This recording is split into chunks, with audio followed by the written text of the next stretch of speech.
Welcome into Chicago Bears Now. I am your host, Harrison Graham. The Bears improved to 2-0 in the preseason with a win over the Seattle Seahawks on Thursday night. And we're here to break down some winners and losers from this game, so stick with us here. But first, it was a 27-11 decision for the Bears. And to be frank, it really wasn't that close. 24-0 at one point. Interesting game as the starters, at least the primary ones, only played a series offensively. That included Justin Fields, Cole Kmet, and Darnell Mooney. They were able to drive down and get a field goal. We'll talk about a couple of those guys coming up. But just solid overall, to be frank. This team plays hard. They're scrappy. We'll see how it translates for the regular season this year, but so far so good to the start of the Matt Eberflus era. I think there's a lot of stuff to be pleased with, which we'll outline with some of our winners, which is how we'll start today's show. All right, 5 winners, then some losers coming up on Chicago Bears Now.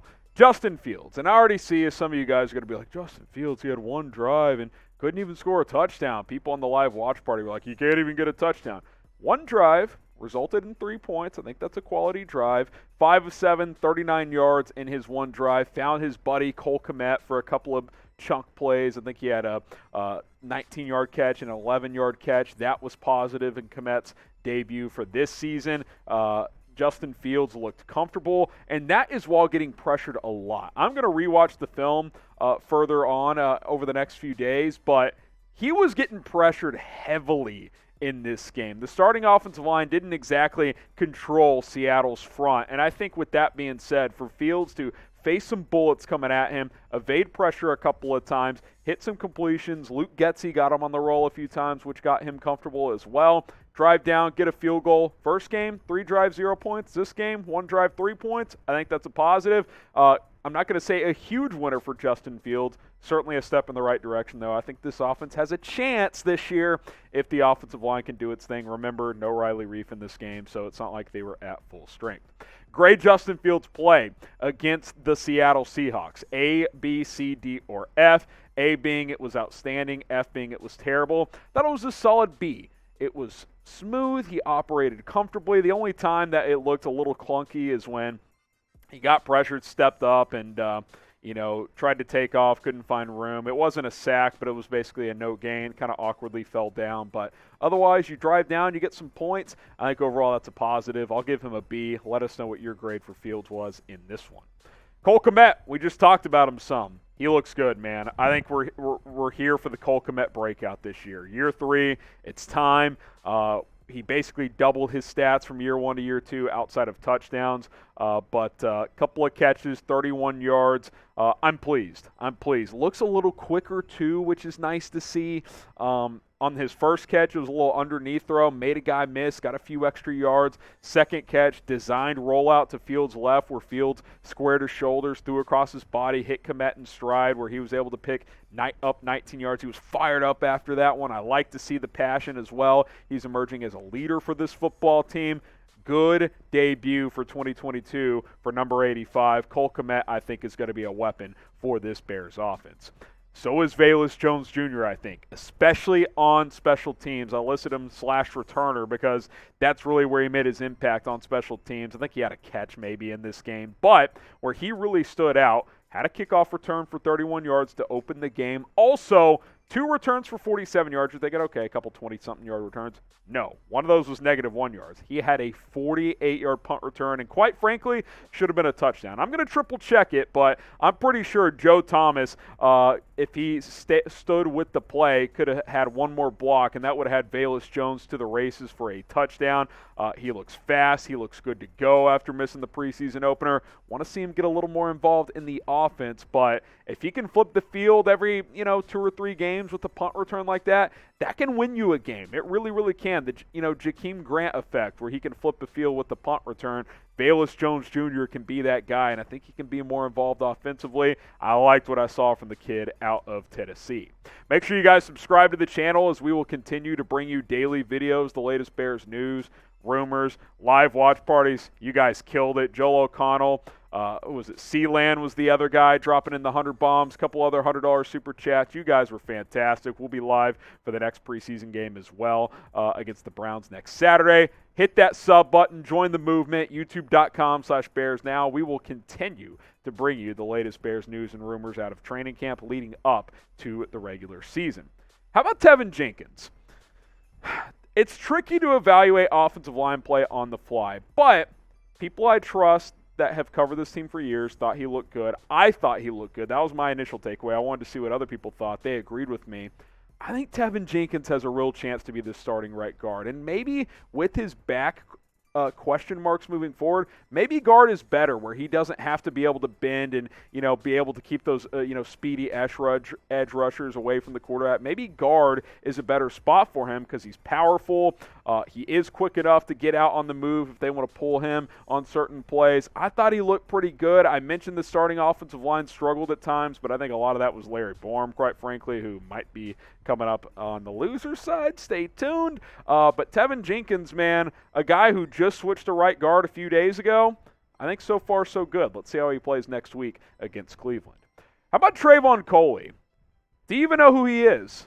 You need to, because I think his kid might be earning a roster spot. He's bounced around the NFL for a few years. In 2 preseason games, he has 3 sacks. Had another sack against Seattle. Ironically, I believe that might be a Seahawks jersey from his last stop. Maybe it's Tennessee. The point is irrelevant. He looks good. He looks like a guy who can be a rotation defensive lineman. I think he's ahead of Mike Pennell at this point. Trayvon Coley, listen, I think he's got a real shot to make this roster. We'll see what he does over the next week and a half before final roster cuts are made. More cuts will be made next Tuesday to trim down to 80. But Coley will not be involved in those. He has flashed during his 2 preseason games with the Chicago Bears. Good on him for doing so. Biggest winner against Seattle Seahawks for the Chicago Bears. I left off Darrynton Evans. I think he could have been in that winner category. I like what I saw from Cole Kmet. Let us know who was the biggest winner against Seattle. Maybe Velus Jones. First game, has a big impact play. That was nice to see. Let me know, who do you guys think stood out the most? Follow us on Rumble. Today's show and all shows are over on Rumble Video as well. And you can find more free and uncensored content from us and other content creators in the sports category, news, politics, tech, business, crypto, cooking, tons of different categories that Rumble offers. Just like on YouTube, they are a video platform with tons of cool content creators. Go check them out, rumble.com/Bears Now. We're also on YouTube, but go support us on Rumble if you've already subbed on YouTube. Easy way to support the show. All right, 5 winners, 3 losers. I think when you win 27-11, there's more positives than negatives. Larry Borom.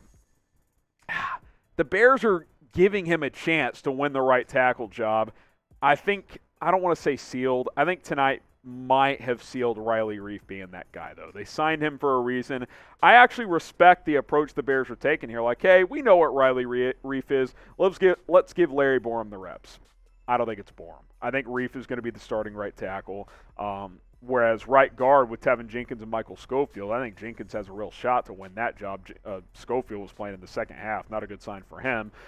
But Larry Borom, he got beat a couple of times early.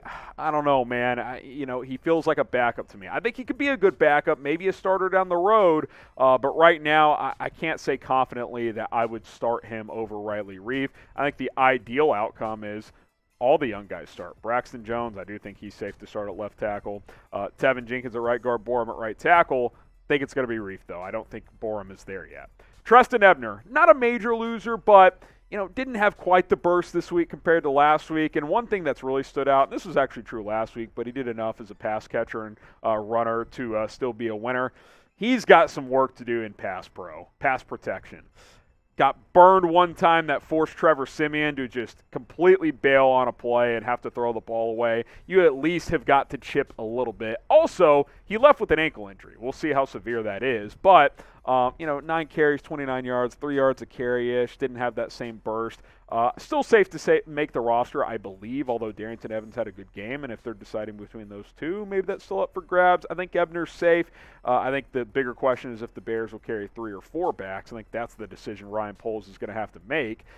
But he's got to get better in blitz pickup. If he can't be better in pass protection, he's clearly behind Montgomery and Herbert moving forward. That's something he's got to work on. Dazz Newsome, clock's ticking, man. Dropped an easy out route. It was a tick behind him from Simeon, but it was a 7-yard out. When he turned, the ball was right here on his left shoulder instead of here. I get it's not a perfect ball. You got to catch that, man. When you're on the roster bubble, you got to make the basic plays. That was a basic play. He muffed a punt. It wasn't on him. Demontre Tuggle, who's getting cut, by the way, number 5 or 6 running back, ran into him, but that doesn't help either. Muffed a punt last week, muffed one this one. Again, this one not on him. I want to make that clear. But you drop an easy catch, didn't make any big plays. I want Dazz Newsome to make the team. I'd like to see him work, but he didn't make the team last year. I don't think he's going to make it this year. Tajay Sharp didn't even play tonight. I think Tajay Sharp's safe to make this team at this point. So Newsome's really going to have to stand out over the next week in practice, final preseason game, but I just think he's on the outside looking in. He did not help himself tonight. Appreciate everybody for tuning in to tonight's show. Bears winners and losers. We'll do this again after the final preseason game as well. Please subscribe to the channel. We'll have more videos coming up for you guys. I think I'm going to do an updated 53-man roster projection on Saturday's video, so stay tuned for that. We'll continue to keep you guys in the loop. Link is below. Share it with all of your friends. I am Harrison Graham. We'll see you soon here on Chicago Bears Now.